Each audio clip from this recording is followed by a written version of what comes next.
Good morning. Good morning. Can everyone hear me?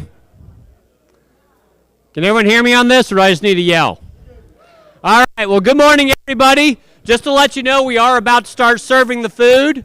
However, what we're going to do is everyone who is in the room now, you're going to have to exit through this door because we're going to be forming the line, and you'll be, after getting your food, re-entering through the back door. So if you're in the room now, you're going to need to exit through the side door so that we can form up our food lines, and then after you get your food, you'll enter through the back door.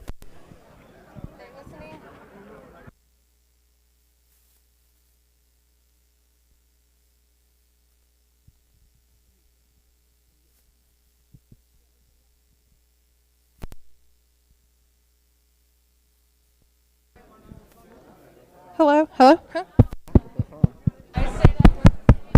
Hello? Hello? Hello? Just the speaker has to be turned up. Okay. Hello, everybody. Can I have everybody please go ahead and come out this door right here and form a line? We are going to be getting ready for lunch soon. I know you guys are nice and hungry. We're excited to have you. Once you exit those doors and get your food, please come back through these doors that I'm pointing to right here. Hello, lady in red right over here. Thank you, guys.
Welcome everybody.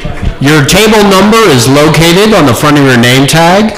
As we are at full capacity, please only sit in your designated seat.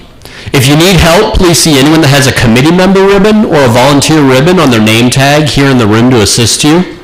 Just raise your hand to flag one of them down. Tea and water are located in the coolers in the back of the room.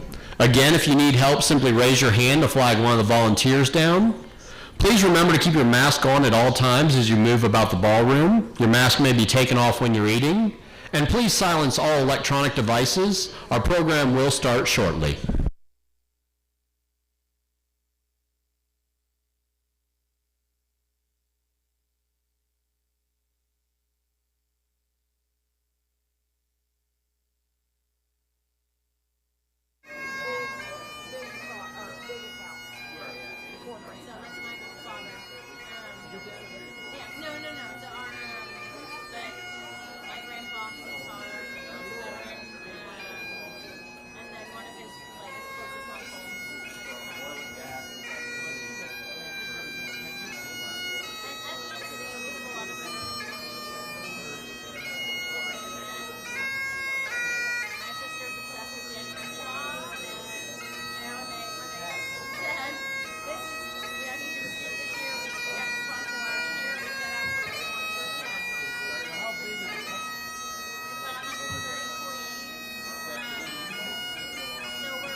Welcome everybody. If you have not yet received your meal, the line is open. So remember to exit through the side doors and circle around to get your meal. As you enter the ballroom, please remember that your table number is located on the front of your name tag. We are at full capacity, so please only sit in your designated seat.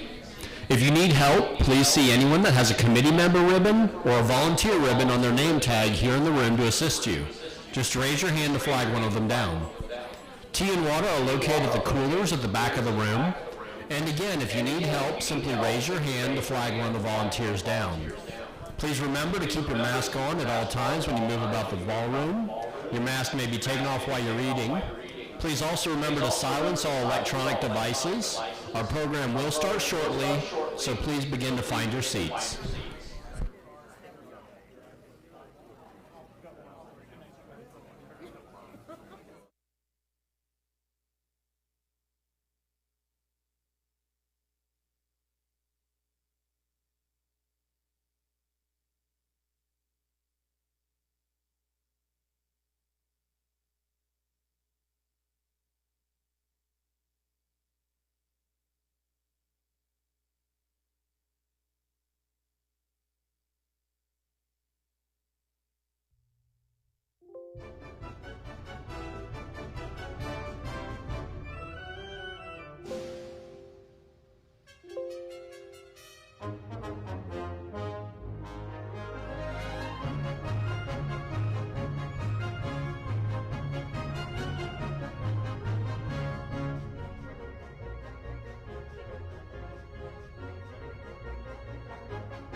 Welcome everyone. Your table number is located on the front of your name tag.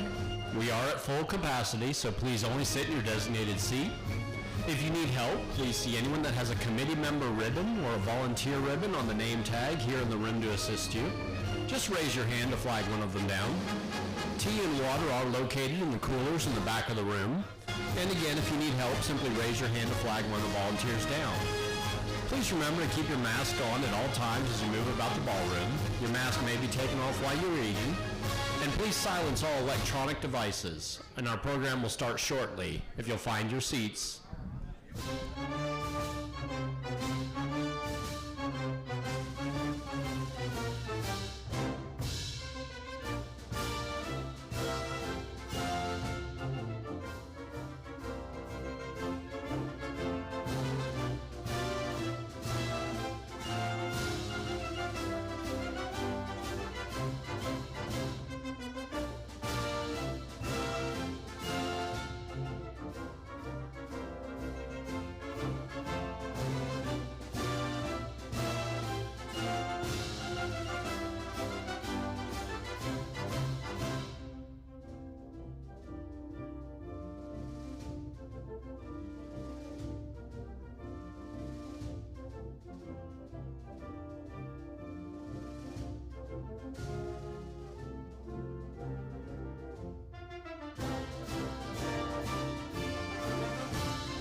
At this time, I invite Ted Tarver of Texas CHL Hand LTC Training and the Salute to Veterans Committee Chair to the podium to begin our program.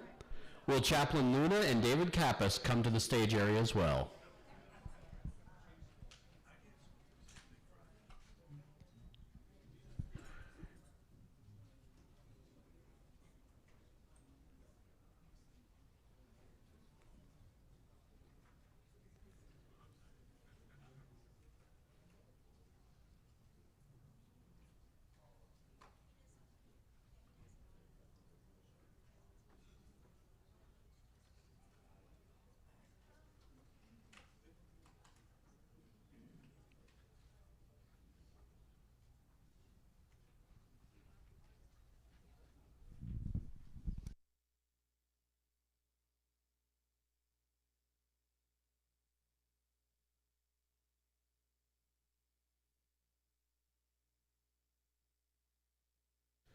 Everyone, please welcome Mr. Ted Tarver. I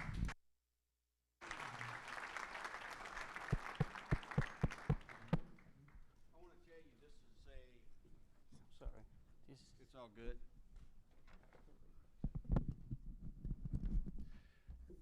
Well, can you hear me now? Okay, bad jokes.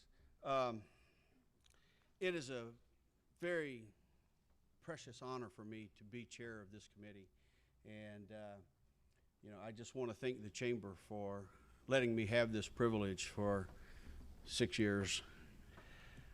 I want to draw your attention to this table that's here in front of us, and it's commonly called the missing man table. The missing man table, well, David's got to ring the bell 3 times. Ring the bell 3 times.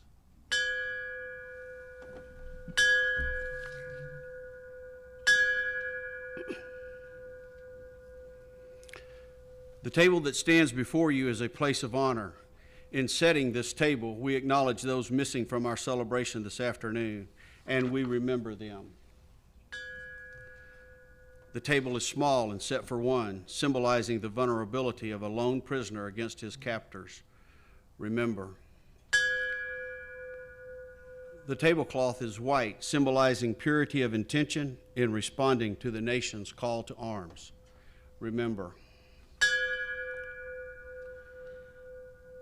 The chair is empty, for they are not here. Remember. The wine glass is inverted. They cannot toast with us today. Remember. The slices of lemon reminding us of their bitter suffering. Remember. The grains of salt representing countless tears of the families. Remember. A single red rose reminding us of loved ones who kept the faith, awaiting their return. Remember. The candle and the yellow ribbon symbolizing everlasting hope of a reunion with the missing. Remember. Remember all who have served alongside them, we who have donned the same proud uniform, being sworn to the same faith and allegiance. We will never forget their sacrifice. Remember. Remember until the day they return home or find eternal peace. We will remember.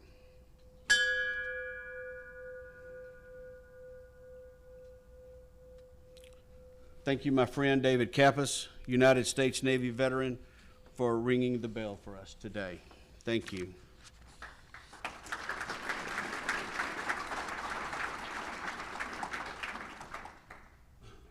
We will begin our program with an invocation conducted by Anna Luna, VA Hospital Chaplain, followed by the Navy Recruiting District's Color Guard, which they may not make it on time. But at any rate, everything works if you let it. So, Chaplain Luna. Good afternoon, everyone. I would ask that you would please stand with me. Thank you.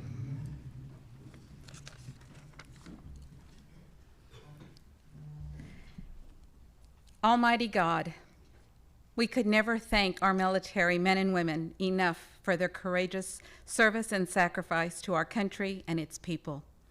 On this beautiful and special day, we lift up our voices to express our gratitude, thankfulness, and opportunity to honor our military personnel, past and present. Show us ways in our communities, places of worship, and the workplace to support and to love them better. We specifically pray for our representative and speaker, Dan Crenshaw. Grant him wisdom, discernment, and strength from above as he continues to serve this great nation. We ask that you would please keep and protect our military heroes and their families. And we ask all this in your most powerful and holiest of names. Amen. Amen.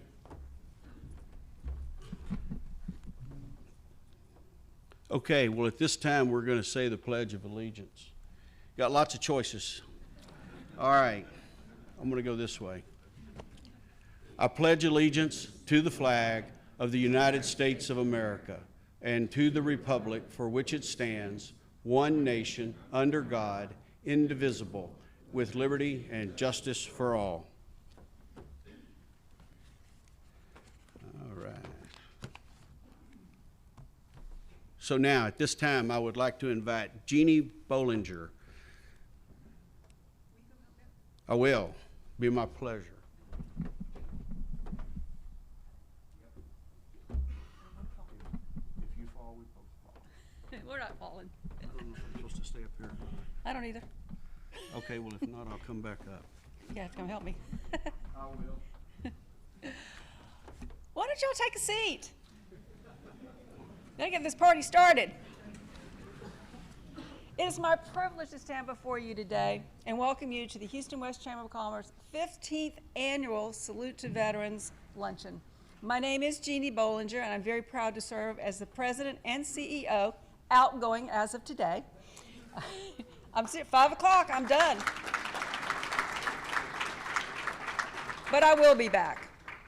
We are very honored to have you join us today, and I want to thank all of our Salute to Veterans Committee members for such a spectacular event. Would y'all please stand so we can give you a round of applause? Come on, stand up.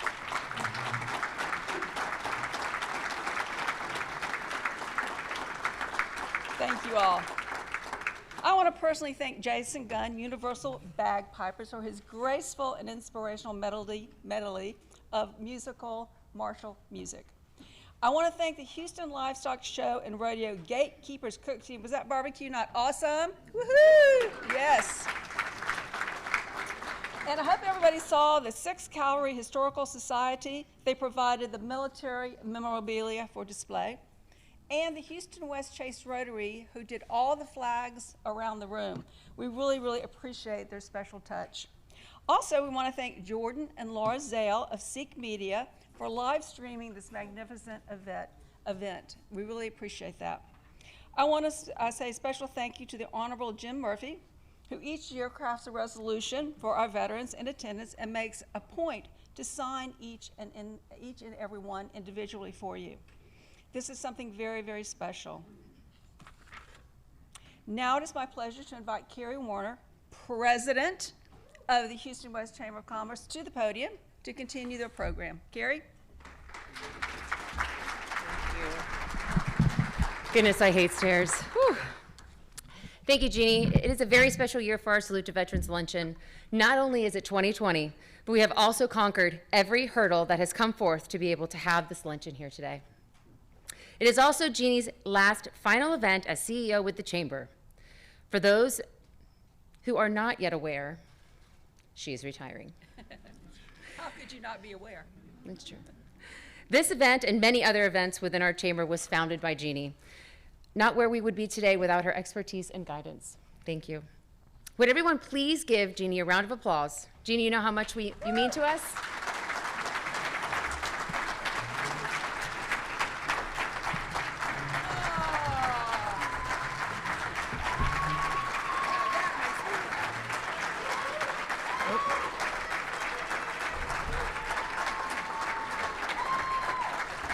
Keep on going.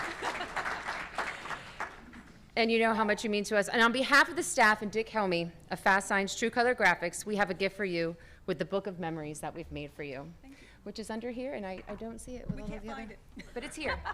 So we'll make sure we get that to her before she leaves. Even more memorable. At this time, I'd like to ask David to come up for a quick photo op. And Dave for the photo. I know, right?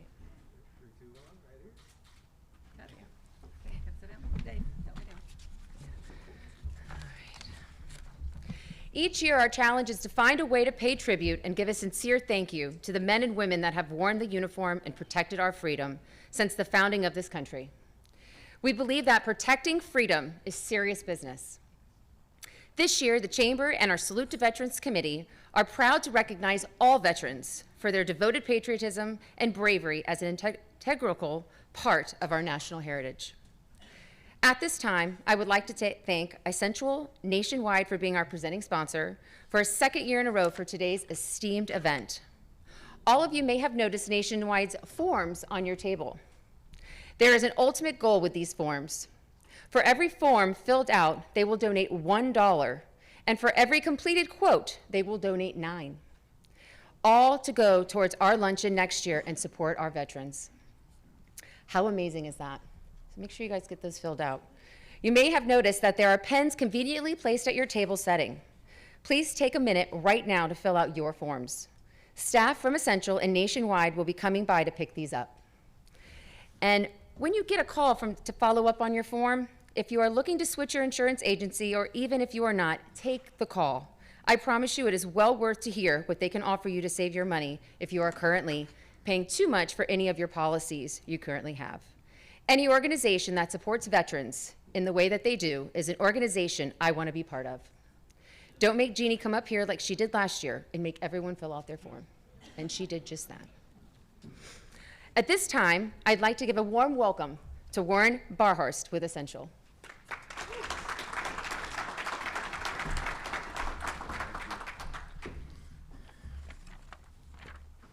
Here? Yeah. So, first of all, thanks for having us. It's an honor to get the phone call to ask to do something like this. Most people look at stuff like this and they think that, what am I spending this money for? What am I doing? And I look around, and I'm not a veteran, but I come from a family of veterans. My father fought in the Korean War, was medically discharged after he caught rheumatic fever, and he wore that scar for his entire life. It created a lot of challenges for him, and ultimately ended up killing him when he was 88 years old. But he never complained one bit about that. My Uncle Charlie, he fought in the Vietnam War, never, ever, ever talked about his service. I worked as doing hay and things on his farm many times as a kid, and he never said anything about it. And a few years ago, my cousin found a Bronze Star with V device in the attic and said, "Daddy, is this yours?" "Yeah." "What for?" "I carried some guy out of battle."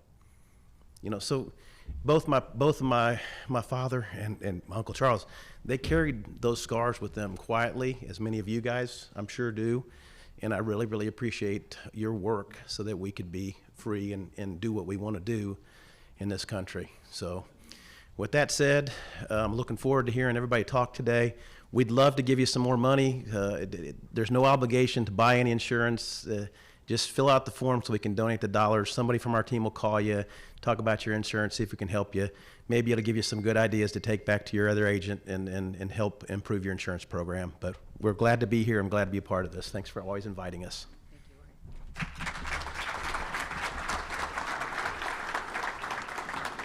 And I just want to point out, last year I got my form filled out, and I immediately got that call the very next day. It was very pleasant. There was no sales. It was just wonderful to talk to them and talk about the different types of insurance that they can offer you. So please, I encourage you to take that call.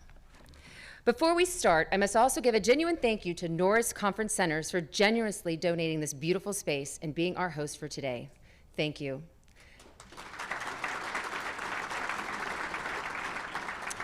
At this time, I'd like to call up David Norris, CEO of Norris Conference Centers.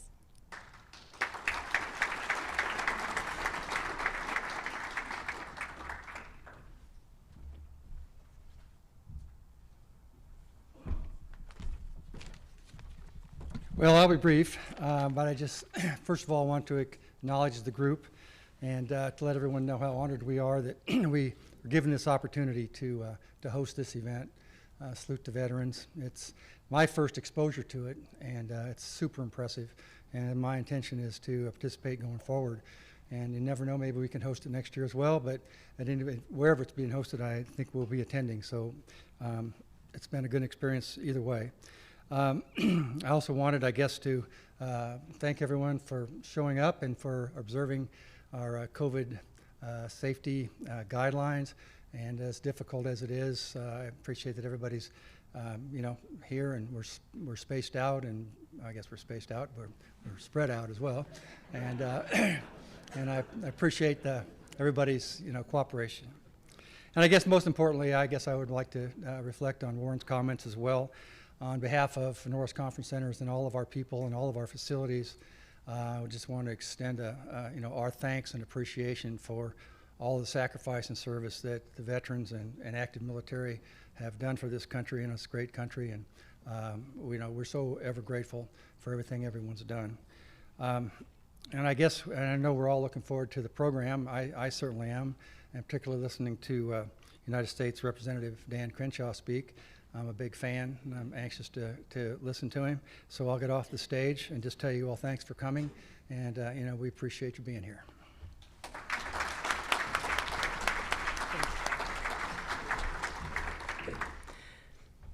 Normally each year we have this fantastic event at Houston Community College West Houston Institute, and while we were not able to have it this year, we are so appreciative of everything they have done for us and continue to do for us.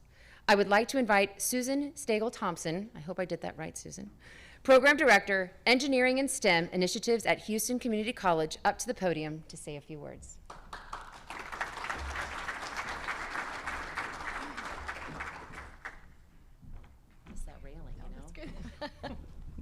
Thank you. Thank you. On behalf of Houston Community College, we are so honored to be able to sponsor this event. At HCC, we are responding to the needs of our community by providing opportunities for lifelong learning.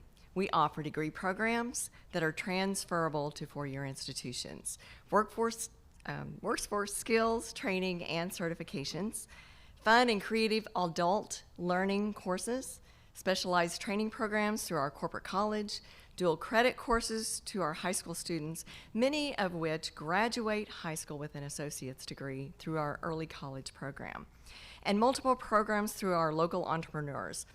In fact, HCC was just recognized as the Entrepreneurial College of the Year by the National Association for Community College Entrepreneurship. Our goal is to change not only skill sets, but mindsets, and enable our learners to be adaptable in our changing society. HCC provides opportunities for project-based learning and is making education more accessible and more relevant through our maker spaces, where they have access to low and high-tech equipment and training. The entire community benefits as we provide talented, educated, and skilled individuals that meet the educational demands of our community, our businesses, and our companies. We also have specialized training and services to assist you, our veterans. Today we are very grateful as the funds raised by the raffle for the beautiful quilt will be donated to the Veterans Scholarship Fund at HCC. We support our veterans and we honor you. Thank you for your service.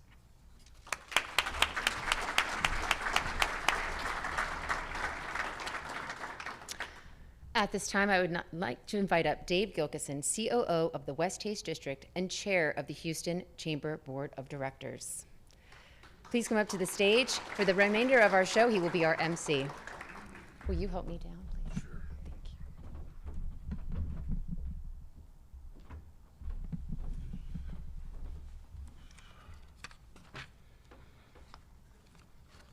I know each year this program gets better and better, and sometimes it goes a little longer than you'd like it to go, but please bear with us.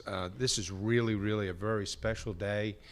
If you need to go, go, but I would highly recommend you stay till the very end. The committee has done a lot of hard work, and the veterans would certainly appreciate an extra 15 or 20 minutes of really dedication and recognition.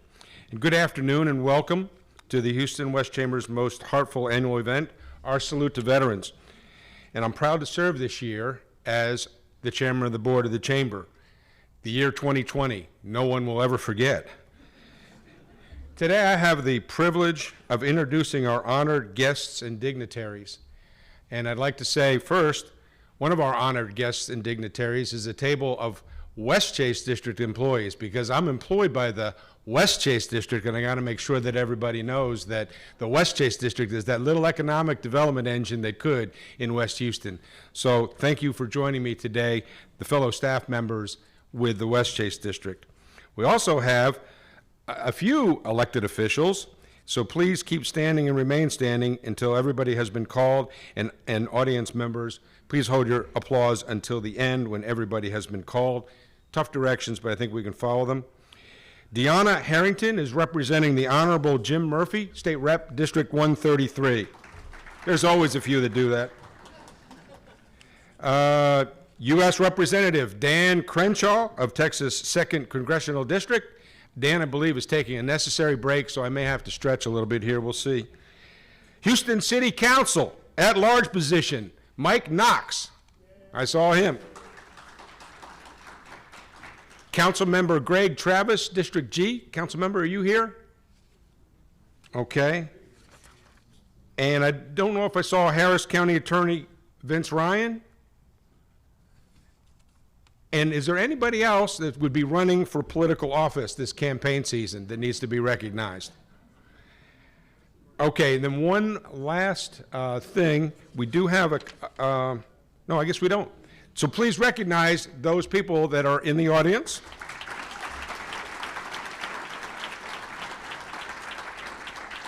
And now I realize why they gave me this to introduce the dignitaries, because if we fail to recognize anybody, please pass your name up to me, and we'll do it a little bit later.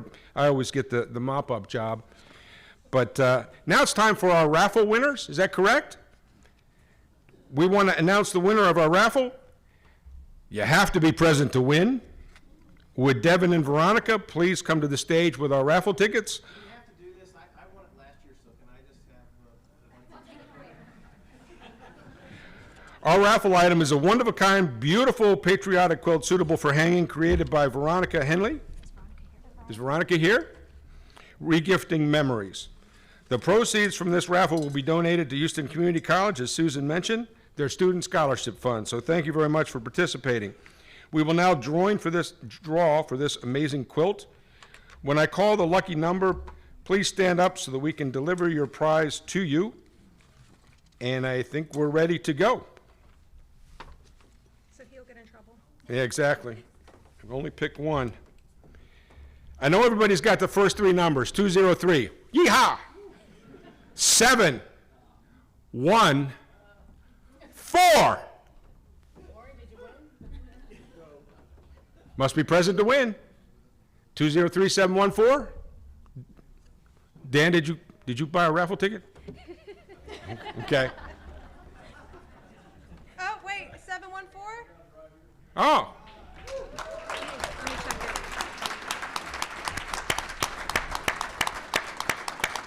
He obviously bought so many of them, it took him a while to get through them all.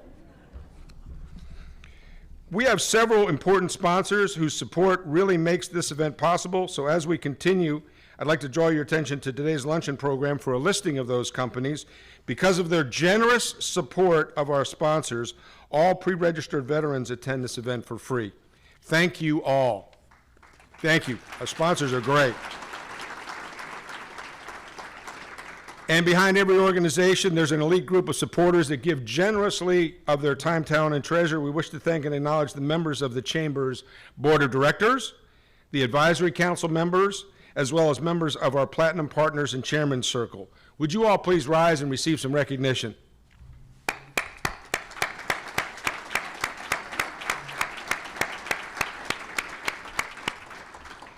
And a more heartfelt thank you to Ted Tarver, Texas CHL LTC Training and Chair of our Salute to Veterans Luncheon Committee,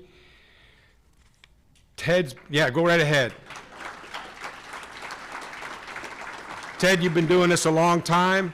I was at the first one 15 years ago. It's gotten bigger and better, and it's because of your input, Susan, all the committee. When you look at the committee members on there, when we first did this, we had an audience of 65. We recognized Rick Noriega as a state representative and a veteran, and the committee was about 4 people, okay? And Jeannie's vision said, you either have to blow this thing up and really, crank in some resources and get it done and have a great event, or we're not doing it anymore. And the committee went back and sharpened our pencils, and I really thank the committee all these years for doing this. So in our long 15-year history, we've celebrated World War II veterans, distinguished women who have put themselves in the front line, Vietnam veterans, disabled veterans, and more. This year, instead of recognizing just one particular group of veterans, we want to recognize all veterans. These men and women who sit before us today have protected our great country, and because of their individual and collective acts of courage, we can easily say that America is land of the free because of the brave. We're here to say thank you to our veterans that have served with honor and distinction, and to thank their fellow men and women who have stood beside them, as well as their family and friends. And to borrow and piggyback on Warren, I had 2 brothers that served in Vietnam. I had a father who served in World War II. I had an uncle who served in World War II. He actually graduated college in 3 years so that he could go and serve in World War II. But I also had an Uncle Jack. Uncle Jack I never met. Uncle Jack died in 1944 in a submarine off the side of Japan. This table right here is for my dad and my uncle and my other Uncle Sandy.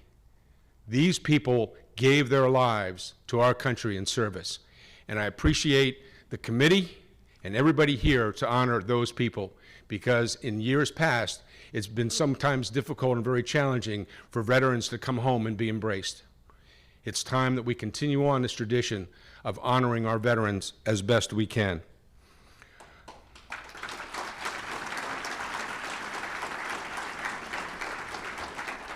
Our program continues as we recognize each branch of service. Please stand as you hear your service song.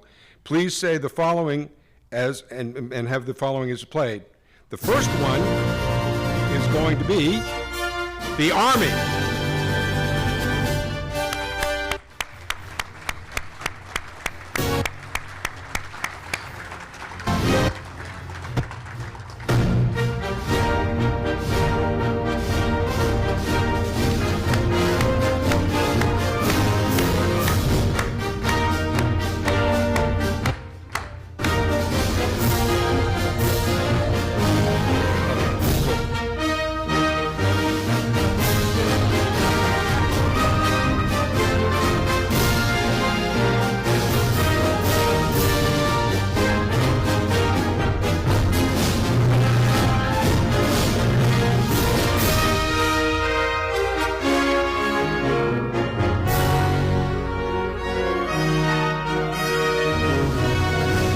Members of the Navy.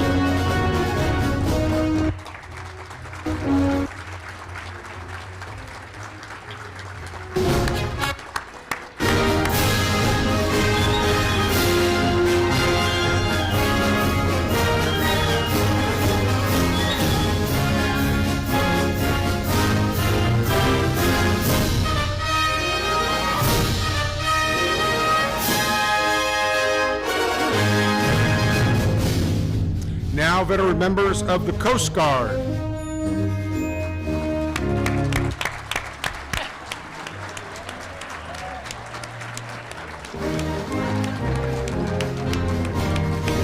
We're with you.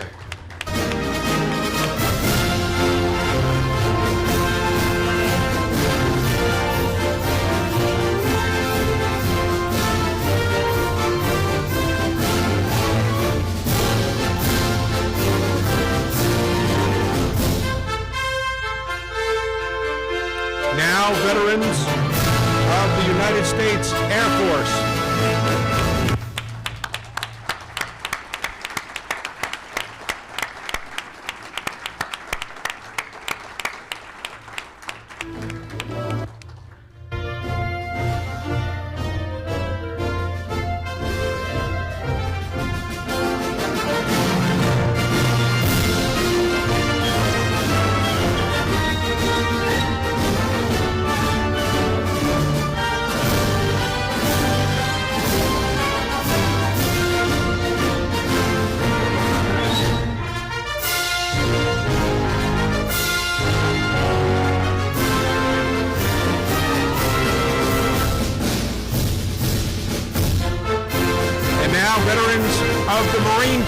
celebrating their birthday this month.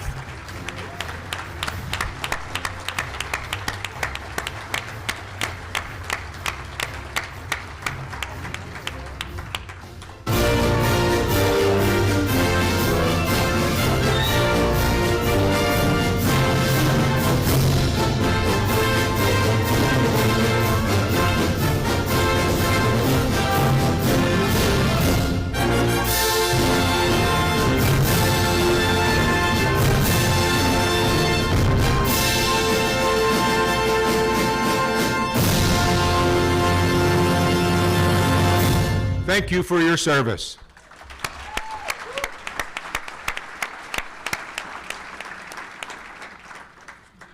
Now reintroduce Carrie. She's giving me the hook, so I got to get off the stage. Thank you. We always have a little change up in our scripts from time to time. But we wanted to go ahead and get our keynote speaker up here today. We are very, very excited to have him here today. One second. I'd like to bring up Dan Crenshaw. If you could please come up as our honorary keynote speaker.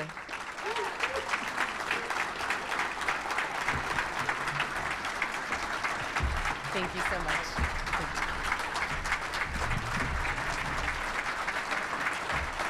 Thank you guys so much. Appreciate it.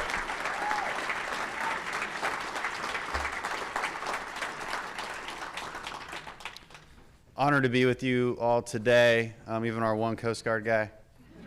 There's always one. I was laughing. I just told my new friend Ted Kirkpatrick, amazing guy. I want to talk more about your story that you've told me here in a few minutes. But I was just bragging to him that we might see some changes in the Space Force rank structure. To all you Air Force guys standing up, we passed an amendment out of the House to make you guys use Navy ranks.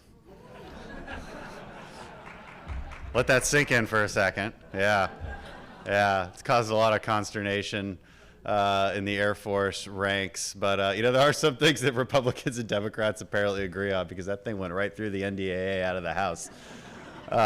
So there will never be a Colonel Kirk, okay? It'll be a Captain Kirk. It just makes sense. It's what America expects. All right, pop culture matters. Pop culture defines a lot of what we do in reality.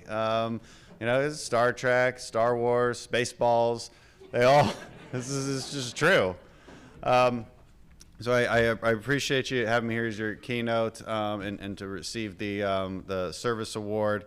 And so I want to talk about service for a second and what it means. I always cringe a little bit at the word service, at least how it's used, at least how we use it often in America, because I've never thought about what we did in the military as service per se. Service, to me, it has an implication. That word has sort of an implication wherein you're doing something you don't really want to do. But the reality is, a lot of us, and there's some team guys in the room, and I think we all know that we got into it because we were seeking that elitism, we were seeking that adventure, we were seeking war.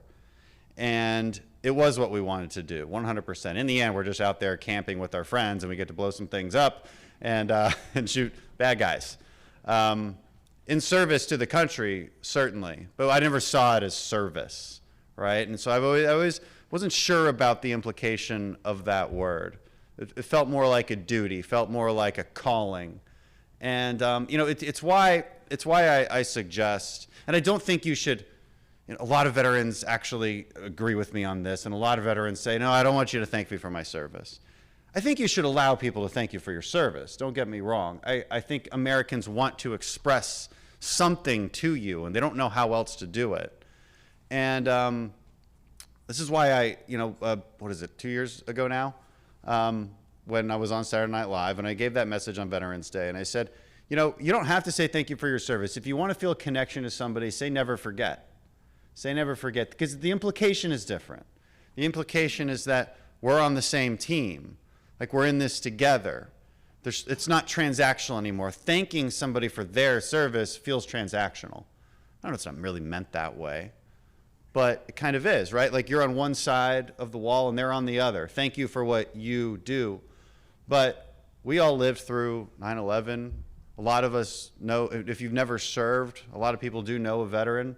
Maybe their family was a veteran. Maybe it's an immigrant who escaped to this country from some war-torn country, right? Never forget can mean a lot. You know, it can connect us in a way that I think is important. Maybe it's never forgetting 9/11. Maybe it's never forgetting the heroes who went before us.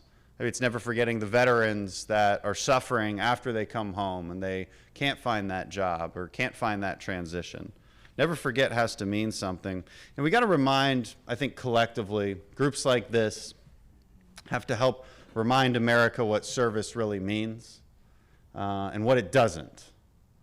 You know, so maybe I should start with what it doesn't mean. And this is maybe point out that many American cultural trends are frankly on the wrong track. Service doesn't mean stepping up on a pedestal, raising your fists, and screaming as loud as you can about how somebody else should do something, or how the government should give somebody something because you demanded it. This doesn't make you moral, right? This doesn't make you ethical. This doesn't make you charitable. It just makes you loud. It's not service. We confuse these two things too often. No, service is doing it yourself, right? We're on the brink of everything that many veterans have fought for. Freedom, right? Freedom protected by the brave. We say it all the time. I don't think that we've really defined it well enough for our future generations because so many people my age and younger believe socialism's an okay thing. How bad could it be? It's like social media, and like means people are nice to each other. This is not what it means. It means stealing from others because you think you're more moral than they are. It means getting on top of a pedestal and yelling as loud as you can that somebody deserves something from somebody else and that you're the moral arbiter of that transaction. That's basically what it means in a kind of philosophical sense. And then it manifests into authoritarianism because, as it turns out, people don't like giving up what they've rightfully earned. And so we have to force it away from them. This gets pretty dangerous pretty quickly. It always ends in bloodshed or starvation. There's a lot of proof of this. There's a lot of history of this. And yet we haven't taught it. We talk about our veterans and their history and all they've done, but we haven't talked about what they're really fighting for. That's a problem. It's a big problem. We have to teach what service is. It's giving your time and money, not somebody else's, not demanding somebody else's. I always hear, like, Jesus was a socialist. No, he wasn't. He said, you give your time and money. You give charity. Don't demand somebody else does it. That's just moralizing. That's just claiming you're better than somebody else. That's not what Jesus taught. We have to get our perspective back. You know, if there's one thing 2020 has taught us, and I was a fool. You know, I said earlier on in the year, I said, you know what, as this pandemic ensues, later on when the college year starts, I bet these college kids aren't going to be talking about safe spaces and microaggressions anymore because they would have lived through something really hard. Wow, I was wrong. I was so wrong. It got 10 times worse. It's funny, but it's like, it's not funny because this is a problem, guys. This is a problem. You know, perspective matters. When we go through BUDS, and BUDS was really, there's some team guys here. BUDS was really easy when they went through, and now it's really hard when I went through. Yeah, well, I got the microphone, so, you know, I can talk all I want. This is good. But the instructors often say, like, as you're shivering and you're cold and you're like feeling bad for yourself and there's like abrasions all over your body because like the sand gets into your wet camis and it becomes sandpaper and you haven't slept in 5 days and it's the end of Hell Week and they say something and it really always stuck with me. Tens of thousands of guys have made it before you, so quit complaining, you can do this too. That's a sense of perspective, right? It's a sense of tough love and perspective. And I always say that to people, and you can apply that to anybody. It doesn't have to be BUDS. BUDS is a little bit extreme, just a tad. But you can assume this truth in your daily life, right? Whatever you're going through right now, you've probably been through something harder, so get over it. Or if that's not true, if this is the hardest thing you've ever been through, think of this truth. Somebody else has definitely been through something harder, and they dealt with it better than you're dealing with it now. So stiffen your spine and get going. This is a lesson America needs badly. The world needs it, I think, badly. We've embraced fragility to an exceptional degree, almost elevated it as a virtue, this sense of fragility and victimhood. Everybody's screaming about it. Everybody's wearing their victimhood on their shoulder the loudest that they can. This is a problem. This is disempowering. If you're a victim, it inherently means that you're waiting for somebody else to save you, right? If you don't take personal responsibility or believe that you're accountable, then by definition, you believe somebody else should be responsible for you. And at first, this feels like saviorship, I guess. This feels like a warm blanket, this self-pity. But it's not. It's disempowering. It means you have no control. It means you have no agency. It means you have no future, no destiny. This is a problem. This is a problem. This is a belief system. This is a belief system that will end in tyranny eventually, systematically speaking. Why? Because if you believe somebody else should be responsible for you, then you need someone to make them be responsible for you. This is how you get tyranny, this belief system. This is where it starts. This essence of service, of personal responsibility, of accountability, these basic things that as veterans we take for granted because we live with it every day. We're told that we have to be personally responsible, so we take it for granted. The problem is America has not taken it for granted. And now we're on this track. And it worries me a great deal. We've lost this perspective. Again, I was talking to my new friend, Ted Kirkpatrick, 97 years old, flew dozens of missions over Germany. He's telling me about how an 88 round went off right next to him, and he went unconscious while flying over Germany. Can you imagine? There's no safe spaces in WW2, okay? Unless there were. I don't think there were. Those weren't microaggressions. Those were real aggressions. Can our generation deal with such a thing anymore? And I wrote about that in my book. I asked that question in my book, which was published, well, I wrote it a year ago, really. And then we had 2020, like the worst year in a while, but not ever. In a while, and started off really good. You know, we're killing Soleimani, reestablishing deterrence against Iran. Impeachment didn't go through. I thought that was pretty good news. But then our life became Tiger King and toilet paper memes and murder hornets. And then everybody's freaking out because they're like, well, what happened to the murder hornets? You know, so this was of concern. Lots of anxiety, but no perspective, right? No perspective, no acknowledgement of, hey, you know, everybody's clamoring to claim that we're the worst off we've ever been. And for some reason, this makes people feel better. This doesn't make any sense. This is not how humans should react. This is not how a strong society should react. This is not how a society that was protected by our forefathers should react. We should be grateful. We should think to ourselves, well, at least I wasn't over Germany getting bombed, right? That's perspective, right? That should stiffen your spine. Somebody else has dealt with something harder, and they did it better than you did. It's a simple lesson for Americans. This is how I got through what I got through. I was blind. I was bloodied. I couldn't really move. And I woke up out of a medically induced coma after I'd been blown up. And I had to think back. Okay, how am I going to get through this? And I thought back to my own mother. I lost my mom to cancer when I was 10 years old, and she battled it for 5 years. She never complained. She never felt sorry for herself. She just raised 2 boys. That's just what she did. And she did it with humor and grace, like a good Texan, like a good American. That's perspective. But instead, we've elevated the wrong kind of heroes in our society. It's up to groups like this, I think, to remind people of what heroism really looks like. It's overcoming adversity, not succumbing to it. It's elevating victors, not victims.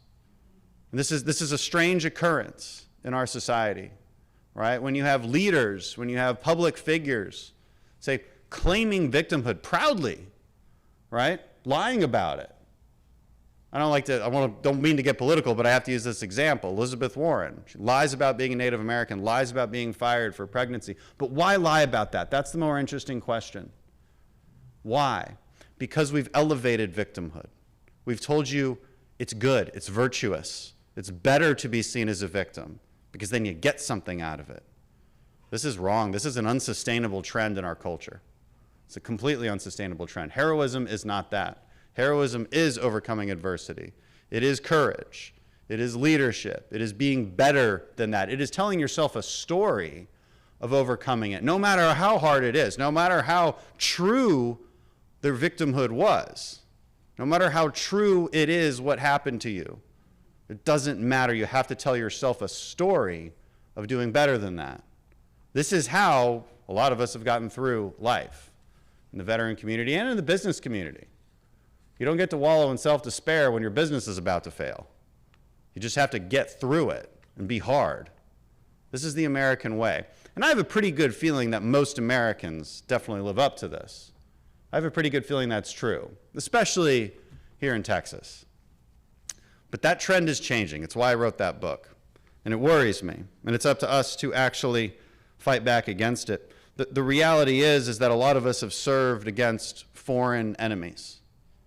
And foreign enemies are dangerous. They're there, right? But the real enemy has always been domestic. The only thing that can truly destroy our freedoms is ourselves. We're far too strong a country for any Russian or Chinese threat to ever destroy us. If we're ever destroyed, it will be because we lost faith in our own country and our own values. This is happening. The wrong story of America is being told all the time. We're being told that we're an oppressive country, that our founding was illegitimate, that America is not something to be proud of.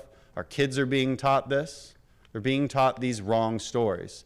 They're being taught little anecdotes taken out of context from history.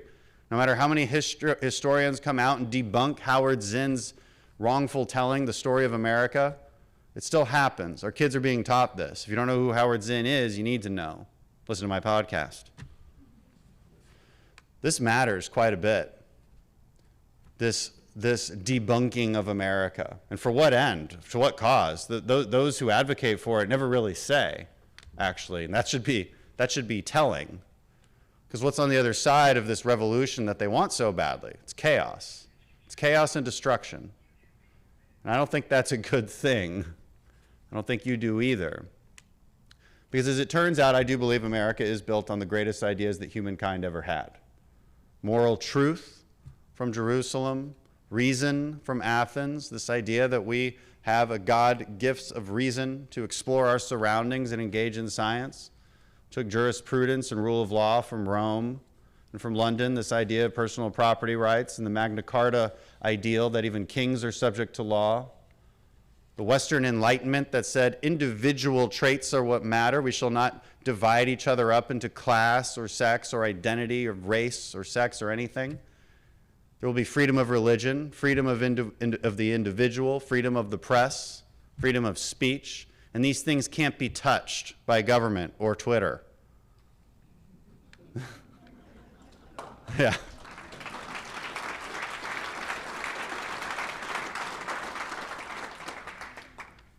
We wrote all those great ideas down in Philadelphia in 1776, where we wrote the Declaration of Independence, said why government should exist. This radical new idea, that was the shot heard around the world, this radical idea that all men are created equal, and this is why government exists, just to protect these specific rights, life, liberty, and the pursuit of happiness.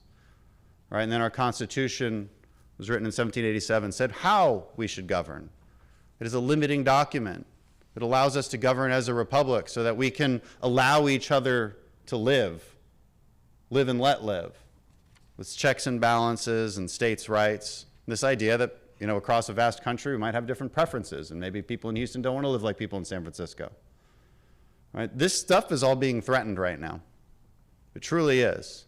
It's a cultural movement that threatens it. That cultural dichotomy, by the way, has always existed between tyranny and freedom.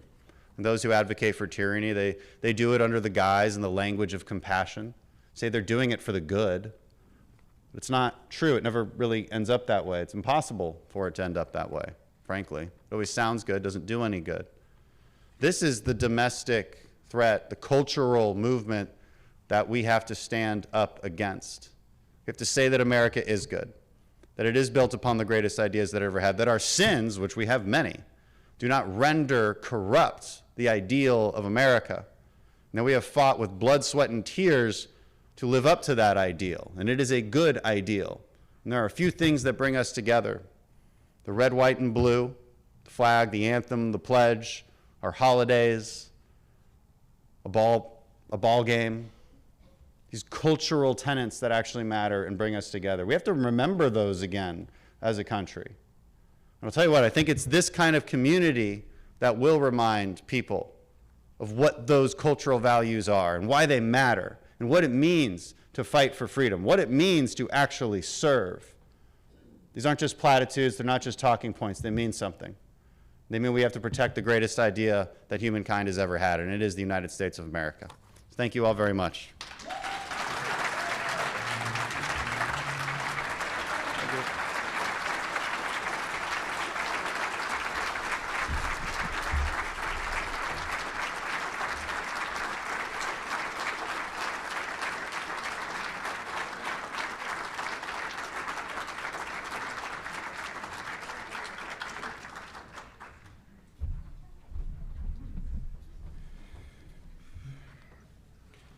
We've had some speakers, but boy, I'll tell you what, Dan, thank you so very, very much for that speech.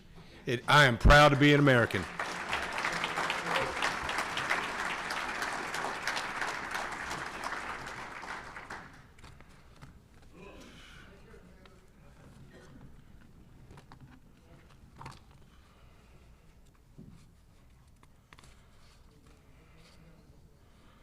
So nobody passed me any notes, but there are two people in this room that are very, very near and dear to me.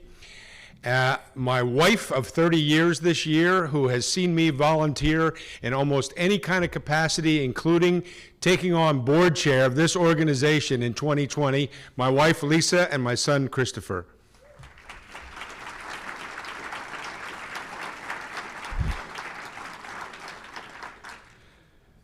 It is important to continue honoring veterans because it is a way of acknowledging the sacrifices that they have made while serving their country. Without the service of veterans, Americans may not have the freedoms they do today. By their service, they have allowed us, the business owners and employees, to keep our economy and country running and viable in their absence. We believe that it is both our responsibility and privilege as Americans to honor, respect, and support our troops. Members of the U.S. military have a long-standing tradition of carrying a special coin symbolizing unit identity. With bonds forged in battles thousands of miles away from home, these custom coins, minted for military units, each bearing their own revered symbols and mottos, capture the essence of their affiliation and their fierce pride. Known to generations of American military personnel as challenge coins, they are a vital part of military life today and are revered by troops in every branch of service. The Houston West Chamber has minted their own special challenge coin to be awarded today. Before we begin, may I ask that everyone stand to give a hero's welcome to, you've already done that. How about U.S. Navy SEAL Will Chesney? Is Will Chesney here? Yes.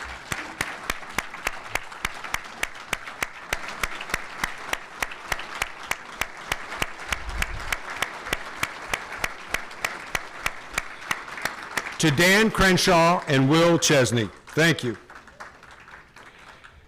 Now may I ask all, and just stand right in front, all veterans in tables 1 through 4 and 16 through 20, don't worry, the others will be called, to come forward to receive a challenge coin. Form 2 lines in front of the stage to receive your 2020 Heart of Service Award challenge coin. I will call the remaining tables on both sides of the room in succession. As you stand in line, please remember to wear your face mask, keep a social distance from the person in front of you, and while we discourage shaking hands, we know it's going to happen. There will be volunteers alongside each line with hand sanitizer as you make your way back to your seat. We've already invited Dan and Will and the commanding officers for the Houston area recruiting districts, Lieutenant Colonel Barry Winnigan, Commander Mary Decker, and Major Courtney Boston. Okay, as well as Iscential members, Jason McCrae and Michael Brown, to please join us and assist members of the Salute to Veterans Committee in awarding the Heart of Service Challenge coins. The music's playing, so please begin.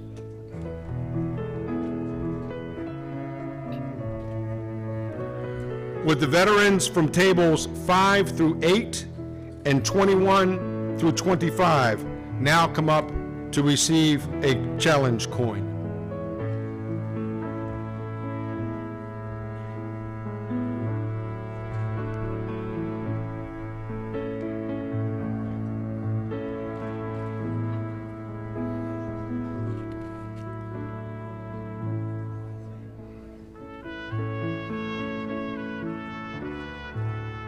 Would veterans from tables 9 through 12 and 26 through 30 now come up to receive your challenge coin?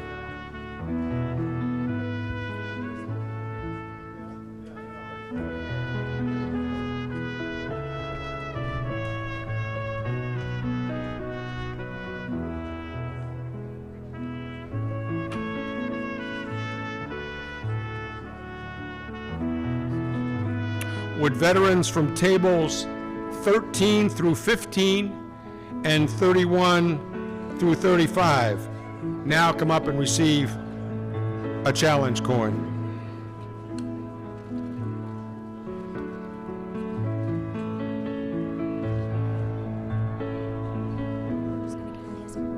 He's got to leave right after this. And then I'm to introduce Jim, right?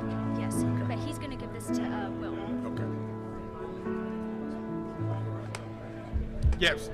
Anybody else who is a veteran who has not received a challenge coin, please come forward.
Anybody else in the room that's a veteran that has not received a challenge coin, please come forward.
And I thought Ted Cruz was the rock star. Okay, if you all take your seats, we really only have a few minutes left in our program, but we have a couple of exciting things that we want to make announcements on.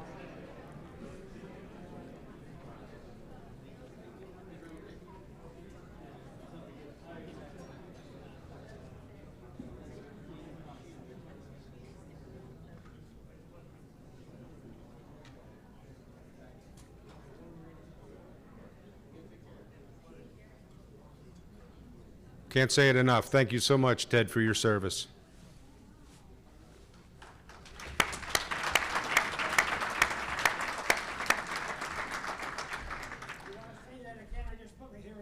Yes, sir. And I'll put my deep voice on it. We want to thank you again for your service.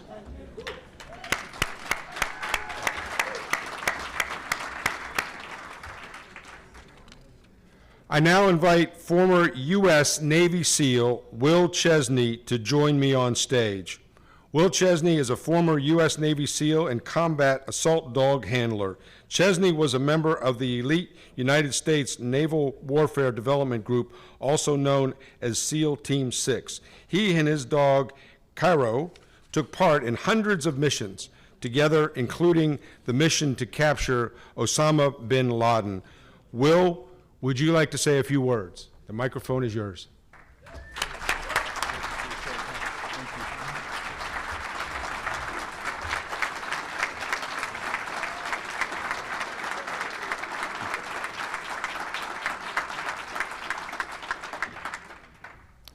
Yeah, I appreciate everybody having us here and hosting this event, and for all the support. It's I didn't really expect to come up here and talk, so I'm a pretty quiet guy, and it's hard to follow up after the future president.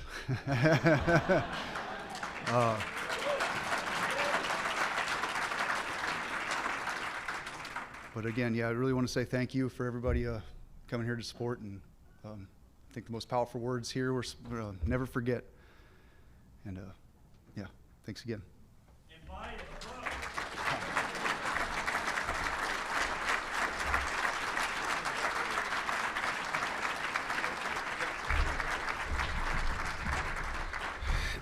Each year we present a Heart of Service Award, and this year we're giving two.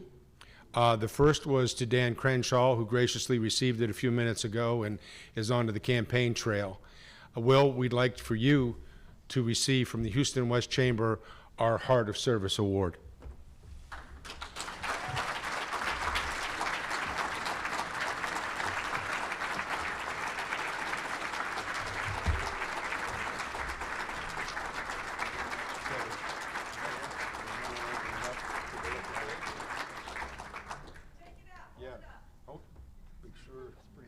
Be careful, if it's two pieces, it might separate. Exactly.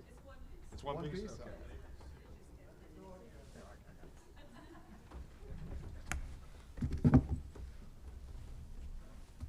Yeah, show it off and be proud of it. There you go. Very good, guys. Right here. 3, 2, 1.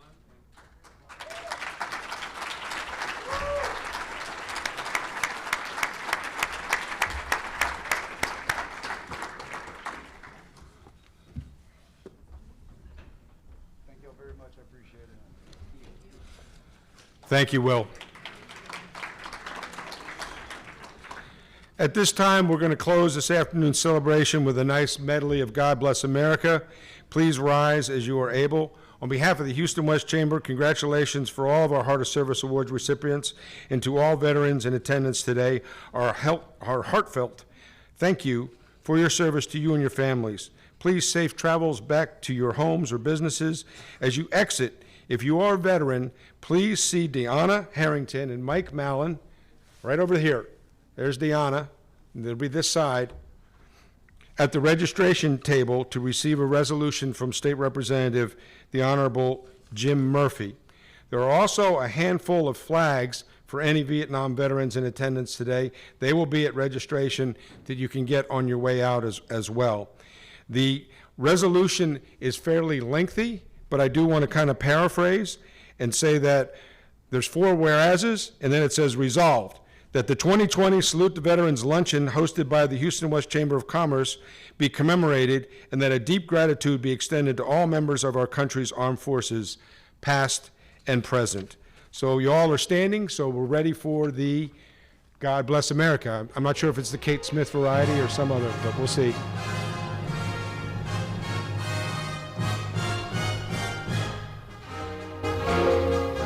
God bless America, land that I love. Stand beside her and guide her through the night with a light from above. From the mountains to the prairies to the oceans white with foam. God bless America, my home, sweet home. From the mountains to the prairies to the ocean white with foam. God bless America, my home, sweet home. God bless America, my home, sweet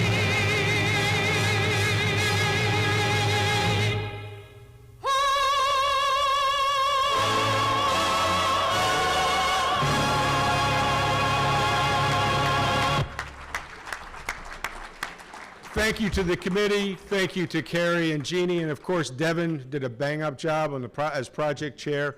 We are adjourned. Have a great weekend and a beautiful Halloween. And Ted, thank you for your service.